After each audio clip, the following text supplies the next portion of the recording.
Ocracoke never really changed. The breeze still came in with the same salt-heavy sighs, and the tide still rolled with the same lazy rhythm it had since my childhood. I used to think that predictability was a kind of safety. I know better now. I was 37, unmarried, childless, and alone by most people's standards. But I had the Seline Star. That boat wasn't just fiberglass and paint. It was a promise I made to myself the year I stopped waiting on anyone else to build me a life. People in this town had their own ideas about a woman on a boat. "She's either recently widowed or recently crazy," I'd overheard once at the general store. I wasn't either. But owning that boat turned me into both in their eyes, eventually. It had taken me 7 years, 2 waitressing jobs, and more double shifts than I could count to afford her. She wasn't flashy, no gleaming deck or shiny brass, just sturdy, clean, and reliable, just like I'd had to become. I bought her from an old man who said she'd never seen a woman handle her quite right.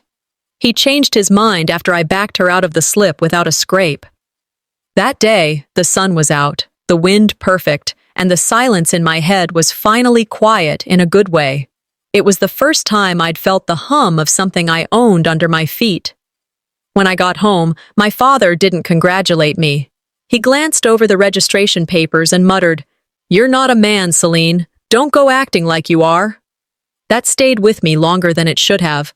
I didn't talk much about the boat after that, didn't bring it up at Sunday dinners, not that I went often, or with neighbors. I just took it out, fixed her when she needed it, tied every rope myself. She didn't ask anything of me I wasn't willing to give. Maybe that's why she lasted.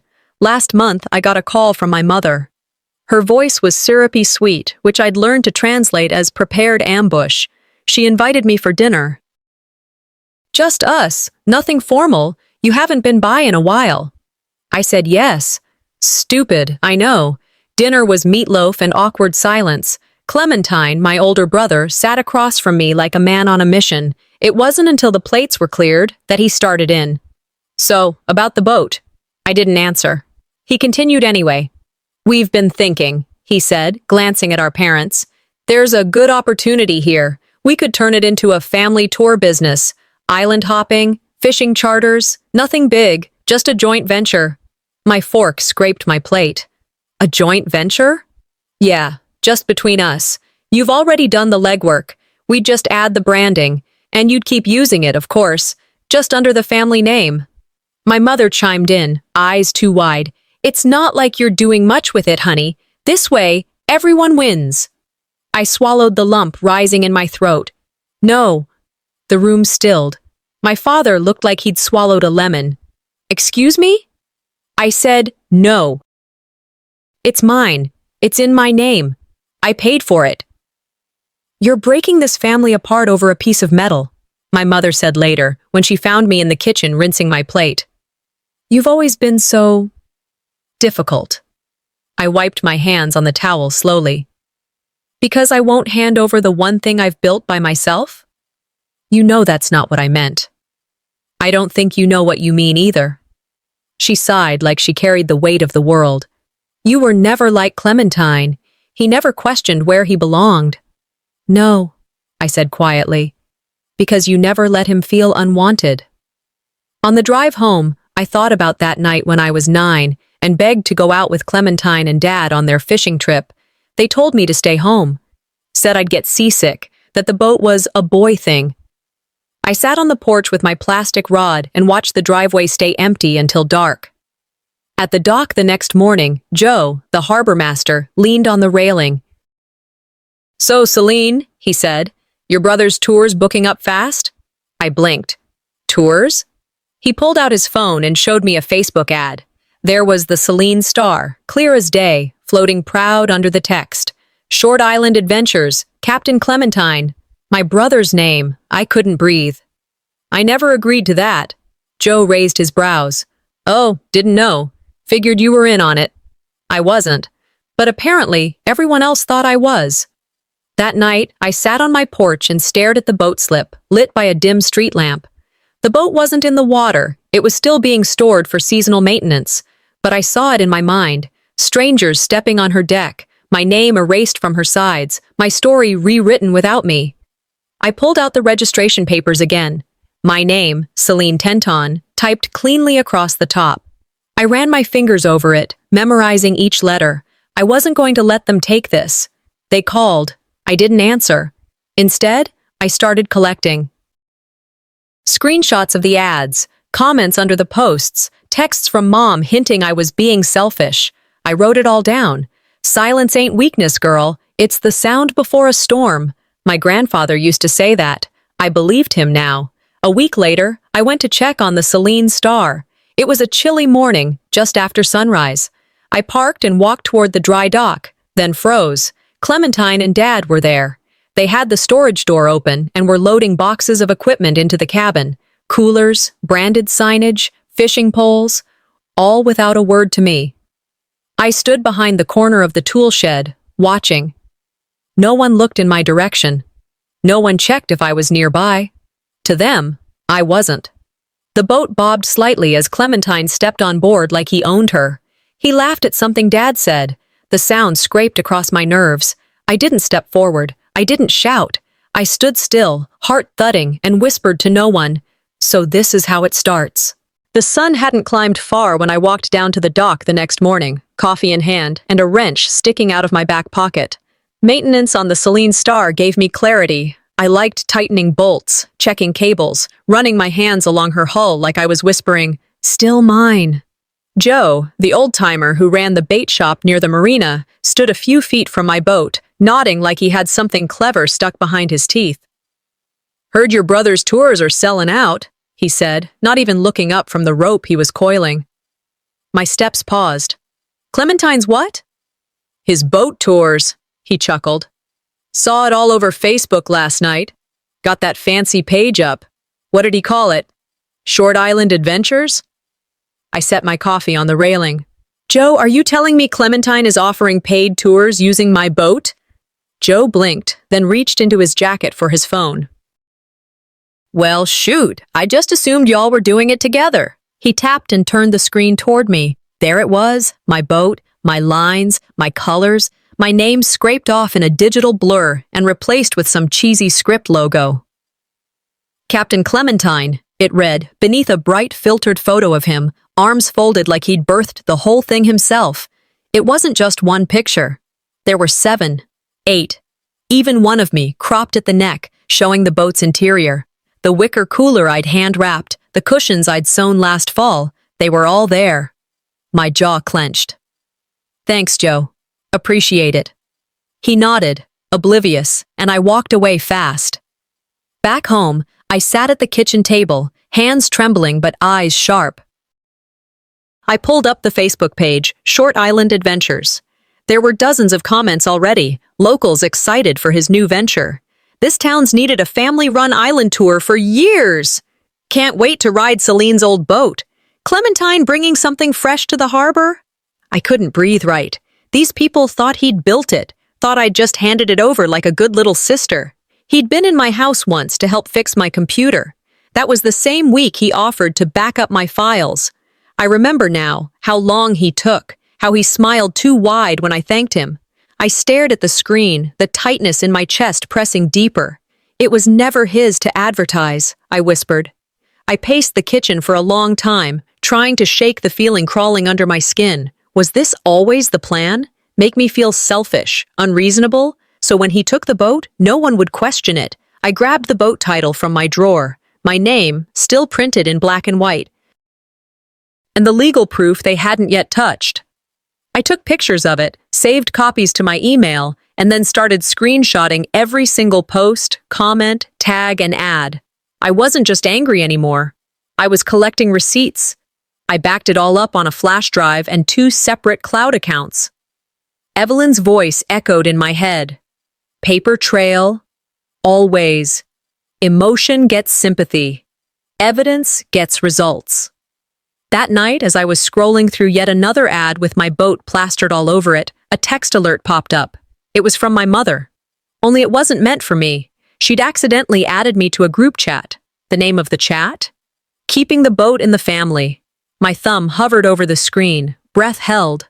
I didn't move, just scrolled. Clementine. We need to move before she gets difficult. Mom. Make it look like she's agreed. She's emotional, not strategic. Dad, I'll handle the title later. I stared at those words until my vision blurred. Not one of them hesitated. Not one asked, "Is this right?" They were planning around me like I was a faulty appliance, not a person. I took screenshots, all of it. The chat stretched back weeks, plans made while I was left out of family dinners, jokes made about how I wouldn't even notice if they switched the decals. There were messages from an old high school friend of Clementine's, someone in local tourism, offering to connect them with influencers. My mother sent photos she'd pulled from my social media, pictures of me smiling on deck, now repurposed for the narrative. No tears came, just a kind of frozen stillness, like my body refused to waste energy on shock. I wasn't excluded. I was targeted. I paced the hallway like a panther in a too-small cage, phone in one hand, that heavy silence pressing down like a storm front. My first instinct was to call, blast them all on speaker, demand explanations, curse them in the way they'd never heard from me. But something deeper said, "Wait, watch." Let them dig deeper. Let them keep thinking I'm quiet. I backed up the entire chat to 3 different places. I even printed a hard copy and placed it inside a folder with a post-it that read, "In case I start doubting myself again." I began drafting a timeline. Not just recent events, everything. From the first time Clementine borrowed money and never paid it back, to when Mom told me, "You don't need boundaries with blood," after I said no to a family trip I couldn't afford. It hit me slowly, like water seeping through a crack in the dam. I had never been too sensitive. I had been conditioned not to notice. They weren't my family anymore. They were they. The next morning, just before sunrise, I drove to the marina. I parked a few spots back from the main dock, leaned the seat back, and watched through the windshield. Clementine was on my boat, the Seline Star, wearing a polo embroidered with that cursed logo. A group of tourists boarded behind him, laughing, sipping coffee from branded tumblers. One woman took a selfie and tagged it, "Captain Clem." I hit record on my phone. He walked across my deck like he built it, gave a speech about tides and local history as if he'd ever read a map in his life. The boat swayed, carrying people who had no idea they were standing on theft disguised as charm. I whispered, steady and quiet, "That's the last ride you'll ever steal from me." The drive was meant to clear my head. No destination, just motion. Something about the road makes betrayal easier to breathe through. But I wasn't thinking clearly. My hands gripped the wheel too tightly, and my eyes kept drifting to the passenger seat, half expecting some answer to be sitting there. I didn't realize where I'd ended up until I saw the cracked metal sign. The paint had chipped away, but I still recognized it. The park, the one with the broken swing set and the crooked water fountain that never worked. The one where I was left at 9 years old after an argument I barely remember now.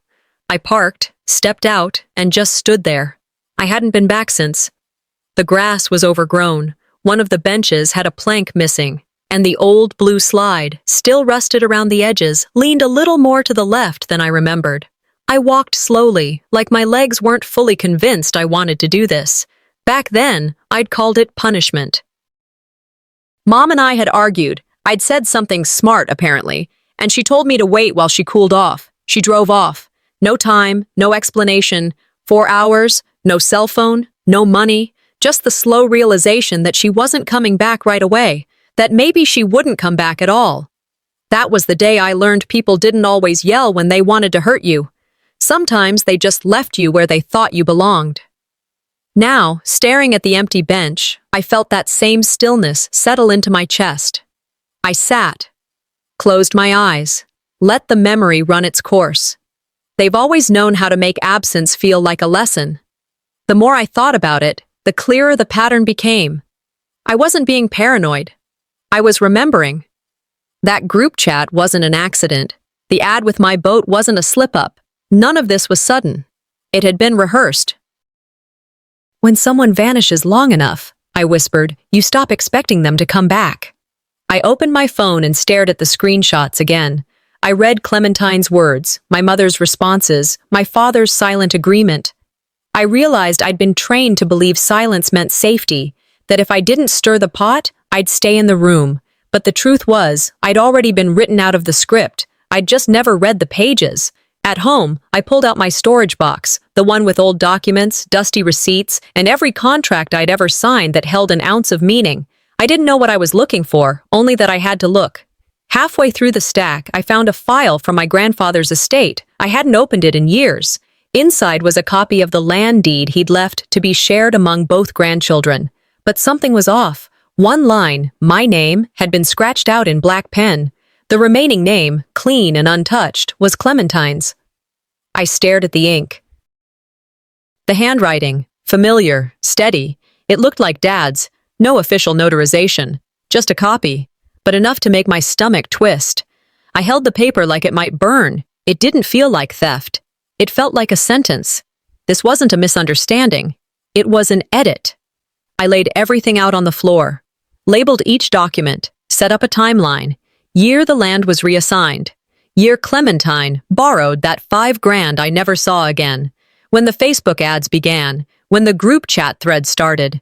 When the boat name was filed at the harbor office. The deeper I dug, the more dots I connected.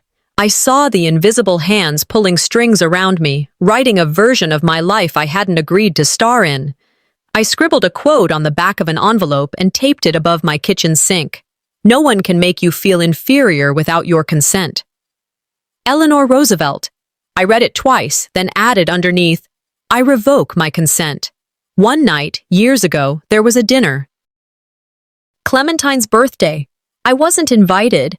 Said it was a last-minute thing. Mom swore it was an oversight. Don't be dramatic, Selene. It's just dinner. That night, I scrolled through Facebook and saw them all. Candles lit. My seat empty. The caption said, Family is who shows up. That line stuck like glass behind my ribs. They weren't forgetting me. They were phasing me out. Like an old chair too squeaky to keep. I used to believe the boat was just a boat. But now I saw it for what it really was. A boundary. The first time I said no, I'd spent years saying yes, lending money, skipping plans, covering shifts, keeping quiet when they used guilt like a leash. But the boat, that was mine. Saying no was the first time they had to see me as a person, not a placeholder, not the reliable spare part, just me, and they didn't like that. Because if I could say no to one thing, maybe I'd say no to the rest. I walked into the grocery store for milk and paper towels. Simple errands, mundane things. Then I saw her. Cheryl, my mother.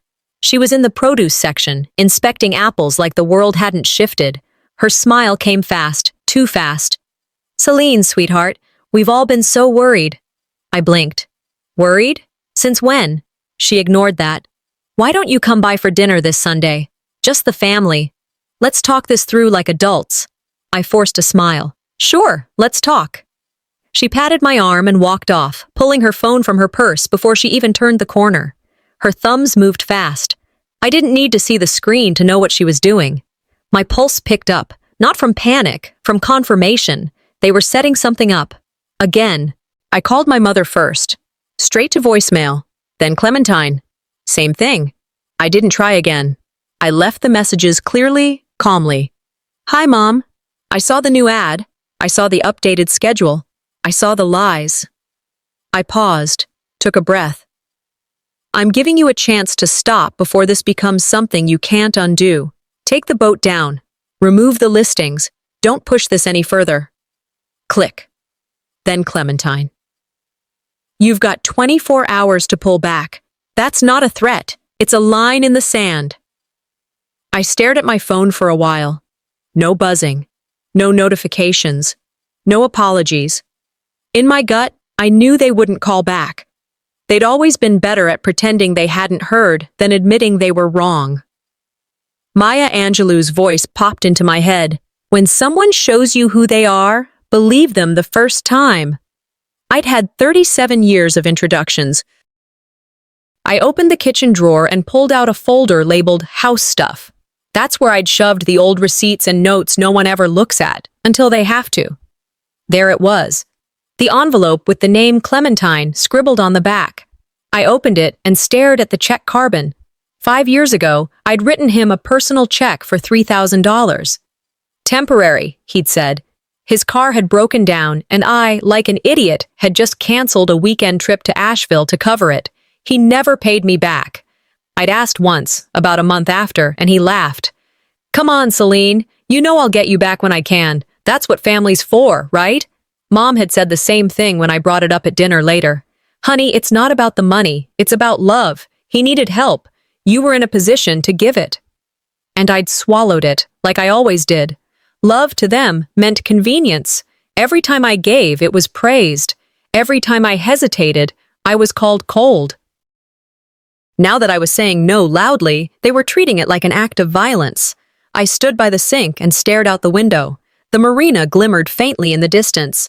My boat, sitting in silence, waiting for a storm no one else saw coming. I remember being 24 when they tried to marry me off. His name was Mason. My mother adored him. "He's a good provider," she'd said, clasping her hands like it was the end of some movie where I ride off in a minivan and settle down 2 blocks from her house. But I didn't love Mason. Hell, I didn't even like him. He was the kind of man who called every woman ma'am, but couldn't name a single book written by one. When I broke off the engagement, it wasn't a scandal. It was treason. "You just threw away the best thing that ever happened to you," Dad had muttered, not even looking up from his paper. For years after that, I was the selfish one. The difficult daughter. The stubborn girl who'd rather eat alone than swallow expectations. Now I could see it clearly. They didn't want me to be safe. They wanted me to be obedient. I pulled out my old journal, shoved in the back of the hall closet. Dust coated the cover like a dare. I flipped through pages I barely remembered writing until I found it. Folded, creased, still sealed. The letter I never sent. It was dated 2 weeks after I'd broken off the engagement. I opened it slowly. "Mom, Dad, I know you think I ruined something good, but you don't know what it felt like to pretend I was happy just to make you proud. I'm not your mirror. I don't exist to reflect your expectations. I exist to build my own life." I read it to the end, heart steady, breath strong. I copied that last line onto a sticky note and placed it on my desk. Then I opened a blank Word document and started typing. "To whom it may concern, this letter serves as an official cease and desist notification. I stated it clearly. I was the sole legal owner of the Seline Star. Any usage of the vessel, promotional or operational, without my explicit consent, would be met with legal consequences. No drama, no pleas, just the facts. I emailed it to Clementine, CC'd both my parents, then I printed 2 copies. One I filed with Evelyn. The other, I drove over to Clementine's and dropped into his mailbox, recording myself doing it with a time-stamped video. On the envelope, I wrote, "This is not a threat, it's a boundary." And underneath, "I owe you love. I don't owe you silence." 3 days passed. No reply, but the posts kept coming. Clementine uploaded a new video of a group boarding the Seline Star, laughing, posing, calling him Captain Clem. Then Mom posted on her Facebook wall, "A daughter who forgets where she came from will never know where she's going." I didn't flinch. Just screenshotted it and dropped it in my folder. They were waging war in whispers, smiles and scripture, pity and innuendo. "So this is what it looks like," I murmured. "Not knives, narratives." That afternoon, I went to see Evelyn. Her office hadn't changed. Still smelled like old wood and lemon cleaner. She looked up from her screen and raised a brow. "You look like you've been walking through fire." They threw a match. I built a file. I handed her the envelope, sat down, and exhaled. She read in silence. Then, "You're not crazy, Selene. You're cornered, and corners breed fighters." She tapped her pen against the desk. "If they don't back off, we file." I nodded. No tears. No shaking.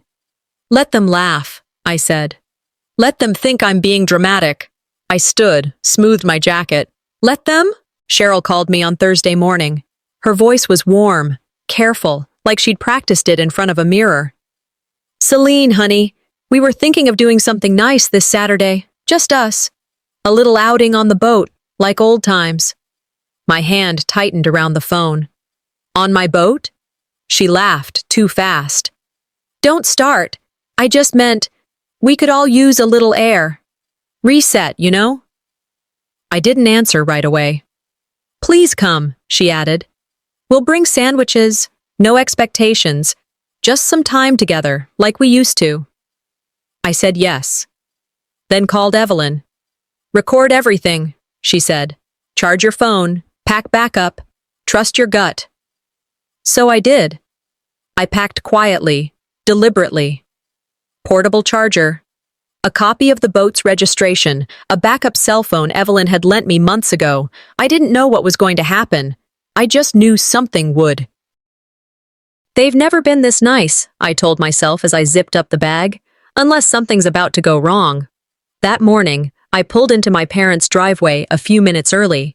The house looked the same, fresh coat of paint, trimmed hedges, still trying to pass for stable. I walked inside without knocking. Back here, sweetie, Mom called from the kitchen. On the way, I passed the hallway. That's when I saw it. A new frame on the wall, gold, polished, centered perfectly between two sconces. Inside was a large photo, maybe 11-14. My family. All of them, standing proudly in front of the Seline Star. But not me. I took 2 steps closer. The photo had been doctored. It was clear. The edges around Clementine's shoulder were blurred, like someone had airbrushed space. The light didn't match across faces. My face, my place, had been removed. I stared at it. Cheryl entered with a thermos and saw where my eyes had landed. Oh, that, she said with a laugh. It was just a quick edit. The original lighting was all over the place, nothing intentional. I turned to her slowly. You edited me out.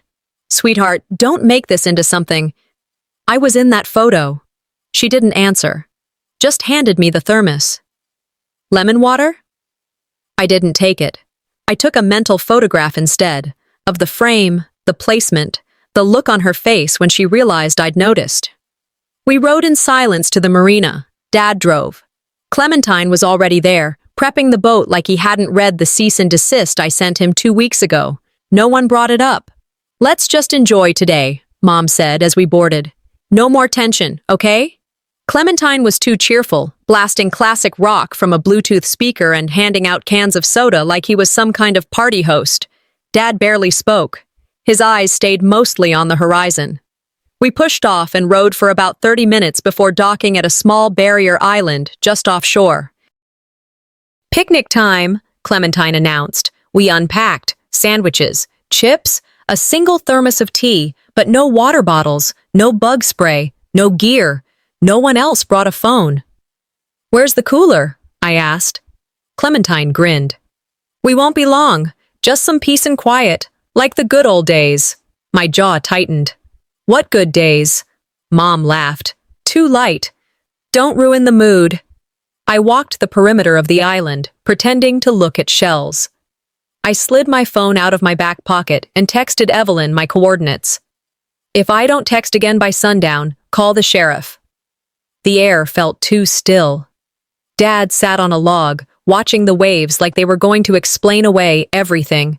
Mom laid out the sandwiches like she was on a cooking show. Clementine kept checking the boat engine every few minutes. And then I noticed my backpack, gone. It had been next to the cooler when we boarded. Now? Nowhere. I scanned the boat. The engine was idling. The ropes coiled neatly. The dock line looked looser than before. I walked back toward the blanket, but the blanket was empty. No one was there. I turned. The boat was pulling away. I blinked, sure I was imagining it. Wait! Clementine stood at the wheel. He waved. Mom stood behind him, looking away. Dad gave a small nod, almost like a farewell. Hey! I shouted. No response. The boat got smaller. The sound of the motor drowned out everything else. This isn't real, I whispered. This isn't happening. But it was. I stood there, alone, feet in the sand, heart pounding. We just needed space. Cheryl's voice echoed from earlier that morning. Hours passed. No messages, no voices, no signal. Just wind and heat, and the ache that bloomed behind my eyes as the sun climbed higher. I searched the island. Nothing. No shelter, no shade worth mentioning, no water source. My legs throbbed, my throat dried, every step hurt. Every minute felt like a question no one wanted to answer. They didn't panic. They didn't turn around. They didn't forget. They planned this. I thought of Evelyn's voice. I thought of the photo on the wall. They'd already erased me once. This time, they were just finishing the job. By late afternoon, I was crawling under a patch of brush, trying to find a place where the breeze wouldn't burn. My feet were bleeding. I found a stick and carved into a piece of driftwood, Selene Tenton. 6:12 p.m. I was here. It felt ridiculous, primitive, but it also felt necessary. I whispered to the trees, to the waves, to the sky. If no one finds me, let them know I didn't just vanish. And then I lay down, closed my eyes, let the silence wrap around me, and for the first time, I thought it without flinching. They left me to break. I woke to the sound of nothing. Not waves, not birds, just the pulse in my ears and the sand clinging to my skin like regret. My head throbbed, sun pounding down on me as I sat up in the brittle shade I'd crawled into the night before. My throat was sandpaper. My lips cracked when I tried to wet them with my tongue. I scanned the shoreline. No boat, no voices, just an endless horizon that offered no explanation. Maybe they'd come back. Maybe it was all a terrible miscalculation. But then I checked my watch. 4 hours had passed since I'd last seen the Seline Star. Still nothing. I tried yelling. At first, strong, then weaker, then just air moving without sound. If this was a misunderstanding, I whispered to the sky, it's a deadly one. I stood, wobbled, then steadied myself and began pacing the island. Not because I thought I'd find anything, but because staying still made the panic louder. With a piece of driftwood, I began drawing a crude map in the sand, marking every tree, every patch of brush. I used rocks to indicate the beach where the boat had last floated. The act of mapping gave me structure, something to hold on to. I searched for anything usable, leaves, sticks. I built a pathetic lean-to with broken branches. It collapsed twice before it stayed upright. My phone had no signal. Battery showed 15%. I turned it off to conserve what was left. My shirt was damp from sweat, but I tied it between 2 branches, hoping dew might gather overnight. It was something my grandfather had once taught me. The air always leaves clues. I found a coconut half buried in sand, the shell rough under my fingers. Took me 30 minutes to crack it open using a sharp shell I'd kept like a knife. The water inside was bitter, but I drank it anyway. I've been through worse, I muttered, sitting against a tree. But this is planned. As the heat rose, my mind wandered to a conversation I had dismissed too quickly. Bob, the dockmaster, just a week ago. They just need her out of the way for a bit, he'd said, laughing while sipping coffee. I thought he meant a break, a family timeout. Now it thundered in my skull. He knew, or at least suspected. Was this a town secret? Something said in passing, never questioned. They talked about this, I hissed, like I was a traffic cone. Something to move out of the way. I felt the fury rise up from my chest, igniting whatever strength the heat hadn't drained from me yet. I gathered rocks, white ones, and started arranging them on the beach into letters. SOS. Then help. I used the shell to write the same on my arm with sunscreen, in case a drone or plane passed over. That evening, I began narrating to myself. Not because I was losing it, but because I wanted it on record. And even if it was just for the trees. Day 1, alone, no food, no water, no boat. I wasn't trying to survive anymore. I was trying to leave a trail. If someone finds me, I said to the wind, they'll know I didn't just vanish. I was left. And the worst part? Still no sound. Still no boat. Still no one. I crossed over to the rocky side of the island. My feet slipped, the ground loose beneath them. I went down hard. My hand scraped against sharp stone, blood blooming instantly. The pain snapped me out of the fog. I tore a piece from my shirt and wrapped it around the wound. It wasn't perfect, but it slowed the bleeding. I'm not going to die here, I said aloud, staggering forward. Not because they didn't want to fill out paperwork. Something flickered in the distance. I stumbled toward it. A fisherman's buoy, old, battered, half submerged. Inside it, a ruined first aid kit, waterlogged but with a few usable supplies, gauze, alcohol pads, a cracked emergency whistle. I laughed, not because it was funny, but because the universe still had a sick sense of humor. I cleaned the wound, wrapped it tighter, and clutched the whistle like it could summon something other than my own voice echoing back. Night fell hard. Mosquitoes arrived like a second betrayal. I crawled under the brush I'd tried to build earlier. It didn't cover much, but it blocked the wind. Sleep was a myth. My body trembled. My stomach ached. But my mind was sharp. I picked up a piece of driftwood and began carving with the shell again. Day 1. Abandoned. I carved it deep. Splinters in my palms. But it stayed. I closed my eyes and pictured Evelyn's face. If you're alive tomorrow, she'd once said, they're already guilty. They were guilty before. But surviving made it harder for them to pretend I'd just disappeared. If I make it through tonight, I whispered, they don't get to finish my story. Then, for the first time since they left, I felt something shift. Not outside. Inside. They left me alone, but I found myself here. I must have dozed off. Or maybe I just stopped counting the minutes, because when I opened my eyes, the moon was high and something was different. A flicker of light across the water. Not fire, not the stars, not my mind playing tricks. A flashlight? I crawled toward it, slow and low, every muscle screaming. The light vanished before I reached the shoreline. Was it real? A hallucination? Then, the sound. A faint mechanical hum. A boat. I grabbed the SOS stick I'd kept near my side and stood, waved it wildly. Didn't scream, didn't cry, just kept waving. Because this island wasn't empty. Not anymore. The light disappeared almost as quickly as it came. 1 second it flickered across the water, barely a blink in the black, and the next, it was gone. I scrambled up the jagged incline at the island's center, barefoot, bleeding, heart punching against my ribs like it had something urgent to say. I held the SOS stick as high as I could, waving it toward the horizon, screaming with a voice already torn raw from hours of shouting into silence. No reply, no boat, no proof that the flicker had ever been real. But it told me one thing. I wasn't completely alone in the world. There was something out there, a light, a boat, a chance. That night, tucked beneath the crooked frame of branches I'd built into something resembling shelter, I pulled the worn leather wallet from my back pocket. It was half soaked in sweat and salt, and I had to peel it open with shaking fingers. Inside, I found it. The photo.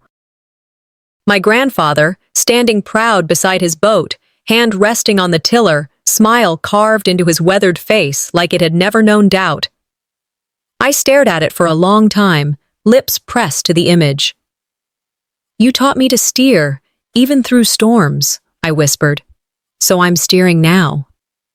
The next morning, I circled the island again, this time not as a survivor, but a builder.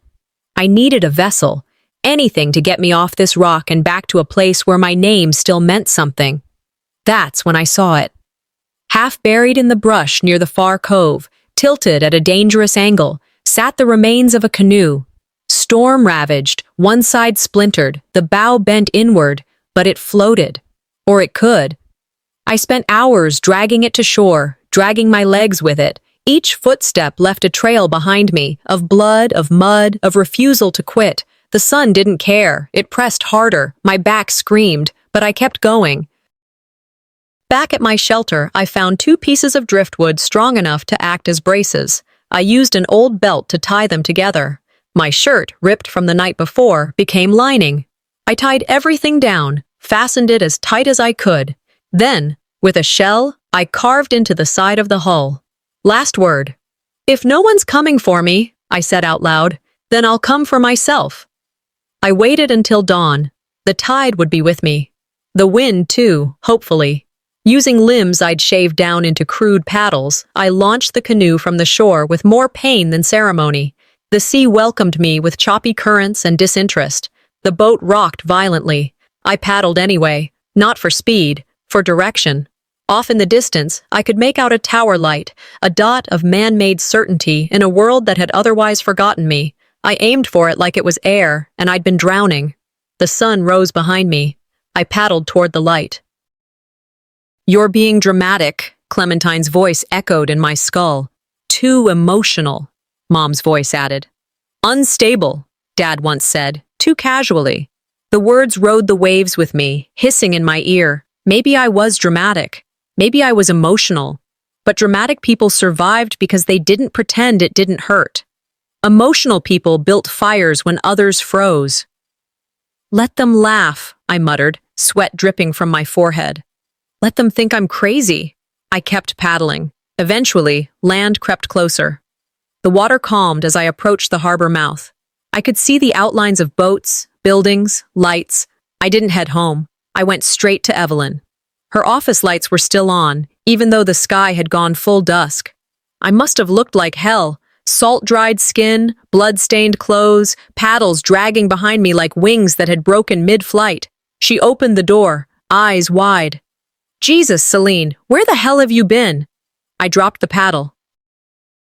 "They left me," I said, voice barely holding. "On the island?" "Not metaphorically, literally." She went still, expression shifting from horror to fury in seconds. "We need to document everything, tonight." Back at her place, I opened the folder I'd carried for months. I laid it all out. Receipts, the boat title, screenshots, text messages. But I added new things now. A driftwood carving. Day 1. Abandoned. The photo of the canoe. Last word etched into the side. A coconut marked with the date I'd cracked it open to survive. Evelyn looked at everything with the eye of someone who knew exactly what she was building. "This can go 2 ways," she said. "Civil suit, or criminal, or both." I didn't hesitate. "Both." She nodded. "I don't want revenge," I said, staring out her window. "I want them to never be able to do this again, to me or anyone else." She looked back at me, calm and cold. "This isn't just your story anymore. It's a case." Later that night, Evelyn handed me a burner phone. I turned my old one off completely, changed my email, locked my apartment, ordered a security camera for the dock, installed a GPS tracker under the Seline Star's console. I wasn't just surviving now. I was recording. I was documenting. Every step. At midnight, I opened a brand new journal. First page, in thick ink. Let them laugh. I'm done playing nice. Just as I closed the book, someone knocked at my door. 3 soft taps. I looked through the peephole. Cheryl. She looked tired. No makeup, hands clasped in front of her. I didn't open the door. She spoke through it anyway. "Honey, we need to talk. Everyone's so worried. Just come home." Silence. Then, "We didn't mean for it to get so out of hand." I pressed my palm to the door, said nothing, let her words sit in the hallway like the lies they were. I woke before sunrise, my pillow still creased from the weight of last night's silence. The knock on my door, my mother's voice on the other side, it had clung to me through the night like humidity. I didn't answer then. I wouldn't answer now. Instead, I sat at my kitchen table and reopened the folder. Everything was still inside, meticulously arranged. Timestamps, screenshots, the printed messages from that family group chat, Evelyn's notes, the photos from the island, even the coconut shell with the date I'd carved into it. My story was no longer just a tangle of memories, it was a documented record. I changed into jeans and a plain navy t-shirt, pulled my hair into a tight ponytail. No makeup, no earrings, no emotion, just function. Before leaving, I texted Evelyn, "Going now. I'll call when I'm done." Her reply was immediate. "Do it now, while it's still hot." I drove in silence, hands steady on the wheel. The sheriff's office sat quiet under the early morning light, the flag barely moving in the breeze. I parked and walked in, folder clutched like armor. The receptionist looked up. "Can I help you?" "Yes," I said. "I need to file a report." A few minutes later, I was sitting across from Officer Daniels, young, clean-shaven, skeptical in that polite, rural North Carolina way. "I'm Seline Tenton," I began, placing the folder on the desk between us. "And I need you to listen carefully." He opened the folder and began flipping. I spoke slowly, clearly.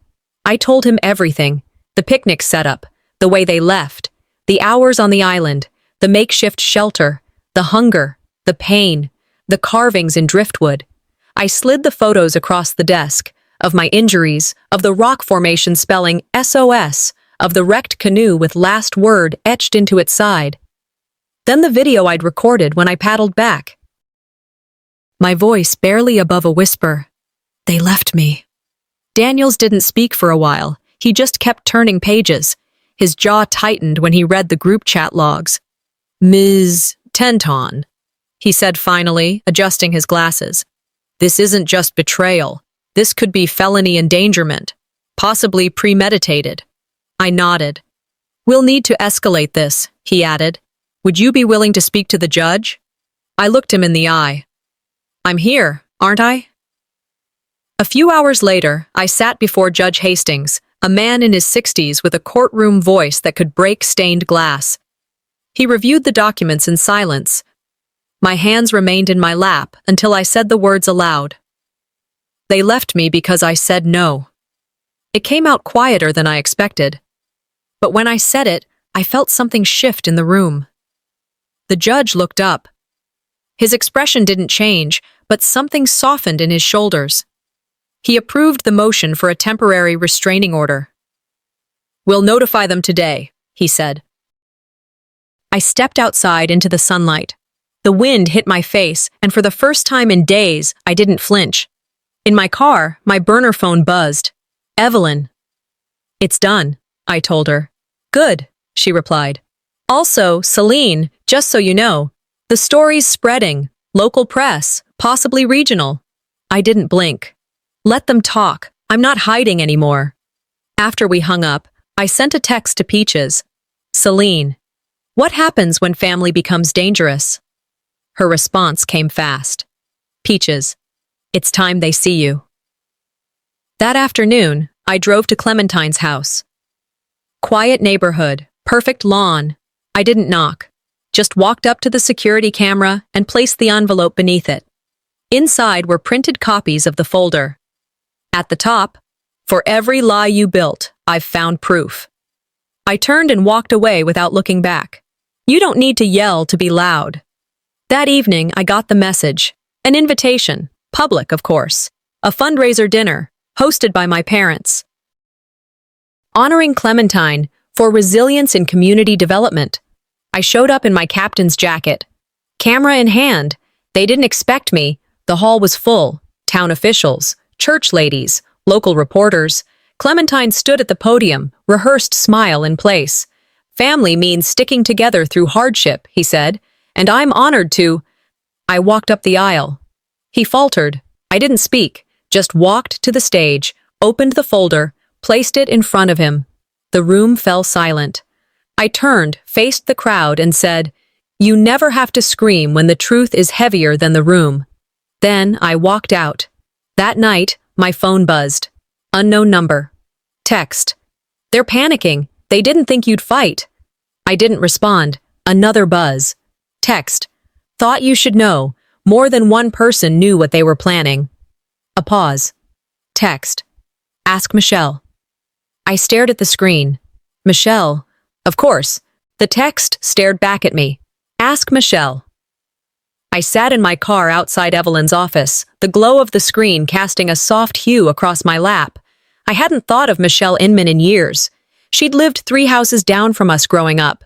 Quiet, always at the window. The kind of neighbor who knew everything, but never said a word unless you asked the right question. I texted Evelyn. "Heading to see Michelle. Wish me courage, not luck." She replied, "Take the folder. And remember, you're not asking for permission anymore." I parked at the edge of Michelle's street and walked the rest of the way. It was early evening. Her porch light was already on. The wooden swing creaked as a breeze passed through, and I saw her silhouette behind the screen door before I knocked. "Selene?" she said, opening it gently, like I might be a ghost she wasn't sure was welcome. Hi, Michelle. Can we talk? She blinked, nodded, and motioned toward the porch. Lemonade?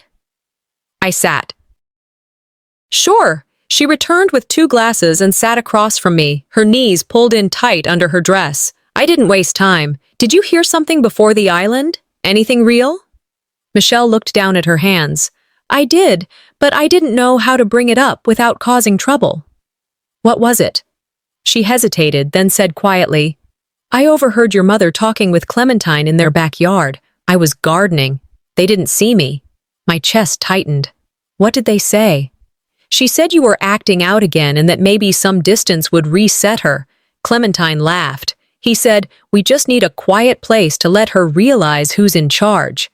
I gripped the arm of the chair. How long ago? Week before the trip. I closed my eyes. The timeline clicked into place like puzzle pieces I never wanted to own. They meant to leave me. Michelle nodded. I think so. I reached into my bag and pulled out the folder, flipped to the section labeled Statements. There was one form I hadn't looked closely at before, buried in legal jargon about my supposed mental instability. Did you sign anything for them? I asked. Her eyes widened. They asked me to. Cheryl said it was just a wellness check. Did you? No, but I think someone else did. A neighbor, maybe Bob. He's close to your dad. I pulled out the copy Evelyn gave me, a release form citing temporary voluntary separation due to emotional instability. A signature at the bottom, but not Michelle's. This signature, I said, holding it up. Did you ever see it before? She shook her head. No, but I kept a copy of what they sent me, just in case. She went inside, returned with a thin manila envelope, handed it to me. I thought, maybe someday you'd ask. Back at Evelyn's place an hour later, she laid the 2 documents side by side and stared at the signature. This is felony material, she said flatly. It's not just immoral, it's illegal. She started building the case out loud, more for me than for herself. Medical forgery, premeditated abandonment, false public narrative, emotional manipulation, documented. She paused. You've been collecting receipts. This one breaks the bank. I stared at the pages, then whispered, no more forgiving what they call family tactics. Sunday morning, I walked through the town market. I didn't wear a disguise, didn't avoid eye contact. People saw me. A woman whispered to her husband, That's the one they left. He replied, That's the one that came back. An old man tipped his hat to me. Good morning, Ms. Tenton. Peaches was there too, camera slung across her chest. She caught my eye and nodded, not in pity, but in acknowledgement. I wasn't gossip anymore. I was fact. That afternoon, I mailed a copy of the forged medical document to my parents. No note. Just a sticky tab with 5 words. You know what this is. That night, Cheryl didn't post anything. No dinner photo, no scripture quote, nothing. Clementine made his social profiles private. The silence was louder than all the years of noise combined. But I wasn't done. At home, I pulled the photocopy Michelle had given me, held it under the lamp. Something about the way the pen curled in the signature, it tugged at something in my brain. I reached for the birthday card Dad had given me 5 years ago, the one I never threw out. Opened it, studied the way the letters looped, the S in Selene, the angle of the T in Tenton. Same, exactly the same. He signed it. Dad signed the release. I sat back, the air sucked out of the room. He didn't yell, he didn't argue, he just signed me away. Evelyn hit the spacebar, and the sound started again. Clementine's voice filled the quiet room. His laugh, too loud, soaked in liquor, bled through the speakers. I mean, seriously, he slurred. Getting rid of Selene was easier than I thought. She practically stranded herself. Background laughter. Someone else chimed in. Your folks really backed you up. Of course they did. Dad signed it. Mom just said to make it clean. You know how she is. My hands were clenched around my knees, nails digging into denim. Evelyn didn't flinch. She hit pause. They recorded their own confession. I said, voice flat. She nodded, calm as ever. We back this up 3 times. Cloud. External. Flash drive. This is our trump card. We'd already been building a case, but this changed the tone. Now we weren't just drawing timelines, we were submitting Exhibit A. I labeled the USB in black Sharpie. Exhibit A. Audio proof. The next morning, we drove to the courthouse. Evelyn walked straight to the clerk's desk, filed the motion, and handed over the drive. A deputy passing by caught a snippet from the paperwork. He glanced at me, then back at Evelyn. You may want to request a protective order too. If what's in that file is accurate, things might get loud. Evelyn didn't hesitate. We're filing one today. I watched the clerk stamp everything with practiced indifference. The system doesn't blink, even when someone's life is hanging in the ink. When we walked out, the sunlight was sharper. I felt lighter. This wasn't family drama anymore. It was evidence. By Friday, the whispers in town shifted. I noticed it first at the cafe. Less side-eye, more curiosity. Less whisper, more weight. A waitress, Marlene, mid-60s, always wore cherry earrings, refilled my coffee without a word, then leaned in. Some of us always knew, honey. We just didn't say. I nodded. That's the thing about silence. It keeps everyone safe. Until it doesn't. Later that day, Peaches published a column. The courage to return from erasure. She didn't name names, but she didn't need to. Local women started resharing it. A librarian posted, I know this woman, she's the real thing. A former teacher commented, finally, someone's saying it. I didn't engage, just watched. Let the momentum speak for itself. Let them talk, I told Evelyn. The truth outruns the noise. That evening, Cheryl called me. 6 times. I didn't pick up. Then Clementine posted on Facebook. There are 2 sides to every story, he wrote, under a selfie of him in his office, looking solemn. I screenshot the court docket and posted it in the comments. No caption. 10 minutes later, he deleted the post. By Monday, Cheryl had stopped posting her daily devotionals. Clementine's business page vanished. Even Bobby was seen driving alone, slow, windows up. Someone told me he stopped going to church. They're starting to taste the consequences, Evelyn murmured. I didn't smile, just nodded. Justice wasn't a celebration, it was a reckoning. When the town hall meeting rolled around that Thursday, Evelyn and I walked in without saying a word. I wore my navy blazer. Not armor, just presence. Clementine was already seated. He looked up, did a double take. His jaw clenched. The room wasn't packed, but it didn't need to be. During the QA, someone from the back stood. Ms. Tenton, would you like to say anything? I stood, folder in hand, walked slowly to the front. I already said it, I replied, setting the folder on the table. In affidavits, in police reports, in survival logs, and in court. For a moment, no one moved. Then someone clapped. Another followed. It spread, quietly, but it spread. Clementine stood, face unreadable, and walked out. Evelyn leaned over and whispered, "Let silence be their legacy." The next morning, I walked down to the marina. A new sign hung by the gate. Restricted access. Legal owner only. I showed my ID, unlocked the dock, and stepped onto the Seline Star for the first time since everything. I walked the deck slowly, checked every corner, sat in the captain's seat. Tucked behind the steering console, I left a note. What was mine will remain mine. I won't be erased again. Then I climbed the small ladder and replaced the old flag with a red and white one my grandfather used when teaching me to sail. It flapped in the wind like it had been waiting for this moment. That night, after dinner, I checked the mail. A single envelope. No return address. Inside, a folded sheet of paper. In block letters. You think this is over? It's just getting started. No name. No handwriting I recognized. I held the paper for a while. My fingers didn't shake. I looked out the window toward the dark waves. Then so am I whispered. Dawn came soft and salt blue. I stepped onto the Seline Star with a bucket, a brush, and a quiet I'd earned the hard way. I knelt at the bow and started to scrub. Slow circles, soap, then rinse. The deck grew brighter under my hands. My shoulders loosened with each pass. Flashbacks tried to surface, the island, the thirst, the stillness that felt like a verdict. I let them roll through and out, like waves passing under the hull. I wasn't afraid of them anymore. "This boat didn't save me," I said out loud, voice steady. "I saved me." I checked the lines, retied the stern cleat with a clean figure 8, pulled a new length of rope from the locker, cut it neat, replaced the frayed one I'd been tolerating out of habit. I tugged hard, solid. My phone buzzed. Evelyn.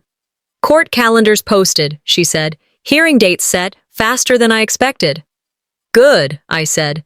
"The longer truth sits, the heavier it gets." "Are you breathing?" she asked. "I'm cleaning," I said. "Close enough." I put the phone away and wiped the rails until I could see a clear shine. I was reclaiming more than fiberglass. I was washing away the parts of me that still asked permission. Bootsteps thudded on the dock. Slow. Familiar. I looked up. Dad. He stopped at the gate and didn't come aboard.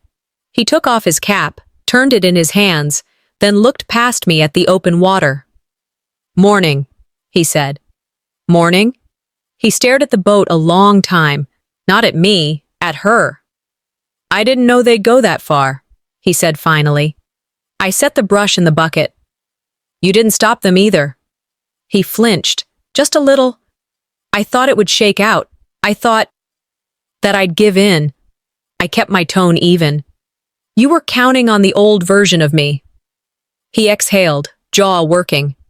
Then he reached into his jacket and held out a small envelope. "What's that?" "Things that should have been yours all along," he said.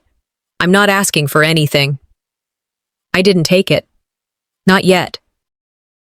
"Put it on the post," I said. He nodded, set it on the bollard like it might bite him. He looked small on the dock, and I didn't know what to do with that. "I won't be at the hearings," he said. "It's not my place. You made it your place when you signed my name away." He closed his eyes once. "I'm sorry," he said. "Are you?" I asked. Silence stretched. He looked down at his hands. "I'm sorry," he repeated, and this time the words landed, not as absolution, but as record. He touched the brim of his cap. "Take care, Selene." "You too," I said. He walked off the dock. No hug. No, "see you soon." Just absence that, for once, didn't wound. I watched him go, then opened the envelope. A photograph slid into my palm. Me at 8, barefoot on this deck, my hair a wild flag. Behind it, the original ownership paper, unaltered, never signed over. I breathed in and let it out slow. I put both under the chart table, not as trophies, as truth. I wiped my hands and drove to the paper. Peaches was at her desk, sleeves rolled, a pencil behind her ear. She looked up, took one look at me, and grinned. "You look lighter," she said. "I feel finished," I said. "Not with the process, with the begging." She stood and hugged me with a reporter's economy. "You didn't just survive. You made silence expensive for them." I laughed once. "You always know where to aim." She motioned me into a chair. Males coming in daily, women, men, adult kids, folks who left home at 60. You cut a path. "Good," I said. "Paths are meant to be used." She tilted her head. "What now?" "I've been thinking," I said, "about leaving town." Her brows lifted. "To run? To grow?" I smiled. "There's a difference." Peaches spun the pencil in her fingers.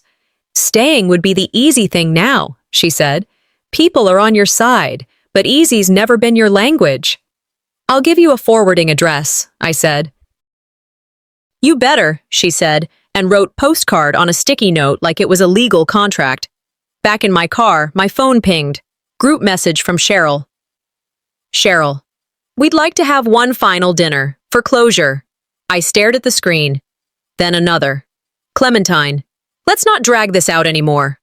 I forwarded the messages to Evelyn. She called immediately. "Don't go if it's for them," she said. "You don't owe a performance."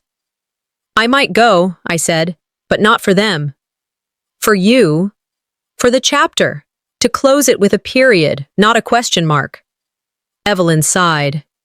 Then go in your car, park on the street, sit near the door, stay 10 minutes, and take nothing you're not willing to leave behind. I smiled. You know me too well. I do, she said, and I want you free when it's over. I texted back to the group. Me. I'll come. I won't stay long. Their house looked the same but smaller. The porch plants were trimmed to perfection. The windows gleamed. Everything was staged. Clementine opened the door. Too smooth. Sis, he said, like we hadn't stood on opposite sides of a docket. Clementine. Mom appeared, smile bright enough to blind. There she is, our brave girl. I'm not here for applause, I said. Of course not, she said, stepping aside. Come in. Dad sat on the edge of the sofa. He lifted a hand. Didn't speak. The table was set precisely. White plates, cloth napkins, silver that caught the light, a roast, potatoes, green beans with almonds, my favorite as a kid. We sat. No grace, just the scrape of forks pretending to be normal. Mom poured water.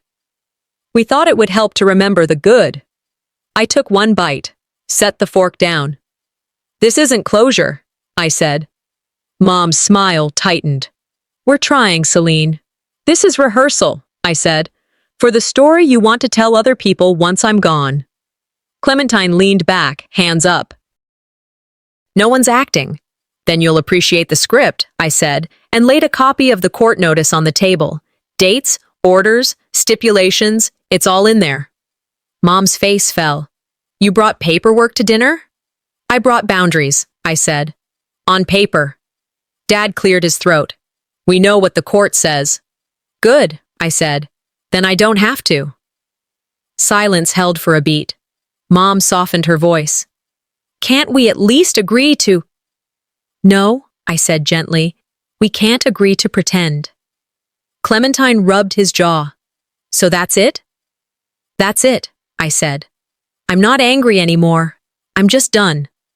I stood, pushed my chair in, didn't slam anything, didn't raise my voice.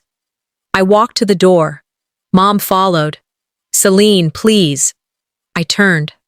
Mom, listen carefully. I'll heal. You decide what you want to do with that. Her eyes shone. She nodded, just once. I opened the door, stepped into the evening air, and let it close behind me. The click sounded like a lock finding home. At my kitchen table, I pulled the journal I'd carried across deserts and courtrooms. I turned to the last page, wrote, They chose silence. I chose voice. I dated it, closed the cover, set the journal in a drawer and slid it shut. I didn't need it for survival anymore. I needed it for history, and history could wait. I designed a small plaque on my laptop and sent it to the engraver online. Selene Tenton, Captain. When the mock-up came back, I smiled. Not because of the title, because of the period at the end. That night, I sat on the seawall and watched the water work out its arguments with the moon. The wind had no edge. Neither did I. 2 days later, a plain envelope landed in my mailbox. No return address. Familiar stationery. Inside, one line in a hand I knew better than my own. You were right. We just didn't want to admit it. See, no grand confession. No apology that asked for a response. Just a sentence that tried to move back into my house. I held the letter over the kitchen sink.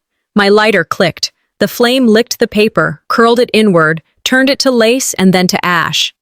Some truths aren't meant to be framed, I said to the smoke. Just lived. I ran the tap, watched the last dark flecks whirl and vanish. My phone buzzed. Peaches.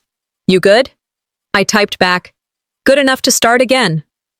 I stood at the window, looking out at the Seline Star as she rocked lightly against her lines. The flag I'd raised swung in a kind breeze. Somewhere out past the inlet, a gull cried, and the sound didn't pull me backward. It pointed forward. Sunrise laid a thin gold path across the marina. I stood on the dock with coffee steaming against the morning chill and the Seline Star rocking lightly beside me. For the first time in months, the water looked like what it was. Water. Not a memory. Not a threat.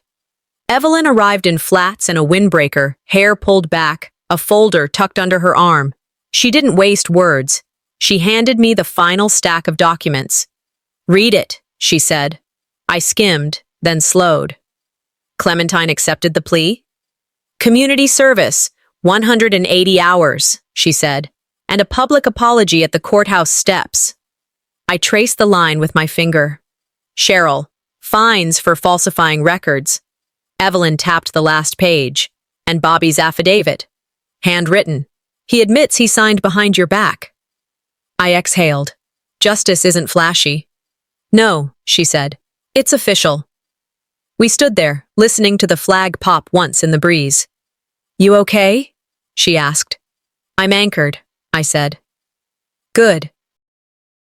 Because today we'll move."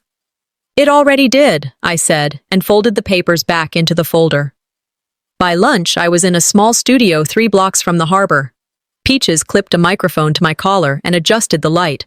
No makeup, no script, just voice. "Ready?" she asked. "Go," I said. She hit record. "Selene, why tell this now?" "Because silence built the road that took me to that island," I said. "They didn't just want my boat, they tried to erase my place in my own life." She nodded. "What saved you?" "I did," I said.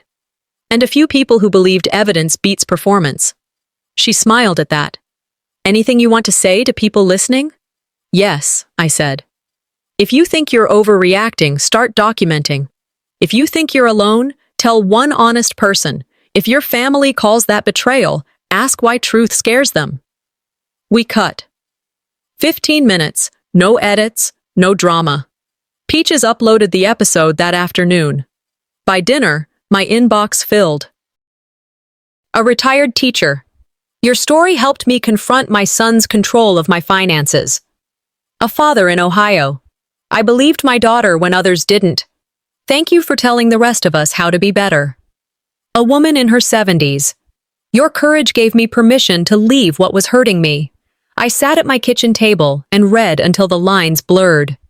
This had never been just about me. I felt it as clearly as the tide under the hull. Other people were moving too." The next morning, Evelyn met me at the DMV. No drama there either. A woman at the counter checked the order, compared it to the record, and printed the new title on crisp paper. She slid it across the glass like a flag lowered at sunset. "Glad to see it going back to the right hands," she said. "Me too," I said, and meant it. I updated the registration, wrote it plainly. Primary use, private captain advocacy. Evelyn raised a brow. "Advocacy?" "They used my boat to erase me," I said. "I'll use it to help others stay afloat." That afternoon, I drove to the house I grew up in. I parked at the curb and walked to the gate. I didn't ring. I waited. Cheryl opened the door first. She gripped the frame like it might steady her. "Selene," she said. "Mom." We stood in the kind of quiet that used to swallow me whole. It didn't now. "I'm not coming in," I said. "I'm closing a loop." She nodded once, eyes bright. I held out a small cardboard box. Photos, my old key, the last of what I left here. She didn't take it at first. Then she did. Our fingers didn't touch. I added a note on top. "This is everything I used to carry. You can keep it. I'm carrying myself now." Her mouth opened, then closed. She stepped back a fraction. You don't have to," I said. "Not now." Behind her, Dad sat on the porch swing. He didn't speak. He watched the yard like it might say something useful. I met his eyes. He looked down. I turned. Walked away. The gate latch clicked, clean and small. It sounded like a lock sliding into the right notch. Movement wants a place to go. Mine took me 2 blocks down to a storefront with a faded "for lease" sign. The rent wasn't cheap. The view of the harbor made up for it. I signed. Painted the walls myself. White, simple, bright. I hung one photo. Me on the island, arms raised to flag down a boat that might have been real or just hope with a flashlight. On the door, I taped a paper sign, the Driftline Project. Our first workshop filled on a Thursday evening. Folding chairs, a pot of coffee, no icebreaker, no share your story in 3 sentences. I started with tools, safety planning, document templates, a letter format that says no, like a lawyer without suing yet. A woman in the front row lifted her hand. What do we do if our family never apologizes? We stop waiting, I said. We live. She nodded. So did 3 others. One cried without sound. I slid a box of tissues across the table. We kept going. 2 weeks in, I took the Seline Star out alone. The sky was an uncomplicated blue. I tied my grandfather's bandana in my hair, locked the cabin, and eased the throttle forward. The engine purred. The wake trailed like a clean signature. Near the GPS marker that matched the island, I cut the engine and drifted. I took a small river stone from my pocket, wrapped in a copy of the court order, and held it over the side. Here lies everything they did, I said, quiet. Sunk. Not forgotten. But never in control again. I released it. The paper darkened. The bundle dropped. A circle of ripples moved out, then disappeared into the larger pattern. I turned the wheel and headed back. The channel markers lined up green and red like a simple instruction. Keep to your side and proceed. As I docked, I saw her, young, maybe 20, standing at the ramp with a worn folder clutched to her chest. She avoided my eyes until I stepped onto the planks. Miss Tenton? She asked. That's me, I said. She swallowed. I need help. I think my parents are doing to me what yours did to you. I studied her, trembling hands, a bruise half hidden by makeup, a posture that said fight and flight at the same time. What's your name? I asked. Lena. Okay, Lena, I said, and gestured to the boat. Let's talk, but not on land. She hesitated, then nodded. I held her elbow as she stepped aboard. She sat on the bench, hugged the folder to her ribs, and exhaled like she'd been holding her breath for a year. I untied the stern line first, then the bow. The rope laid down soft on the deck. I pushed us off with a palm against the piling and eased the throttle just enough to clear. Lena stared at the water. What if they say I'm overreacting? They will, I said. We write anyway. What if they threaten to take my car? Title check. Copies. 1 at your friend's house. 1 with me. What if they say I'm ungrateful? I met her eyes. You can be grateful for life and still refuse to hand it over. The wind lifted a strand of her hair. She didn't push it back. She let it fly. I angled the bow toward open water. The engine hummed. The town receded a little. My boat, still mine, carried 2 people now, both headed away from something that used to claim ownership. They wanted me quiet, I said, and Lena glanced up. What did you become? She asked. I smiled at the horizon, where the sky made a bright, plain promise. A lighthouse.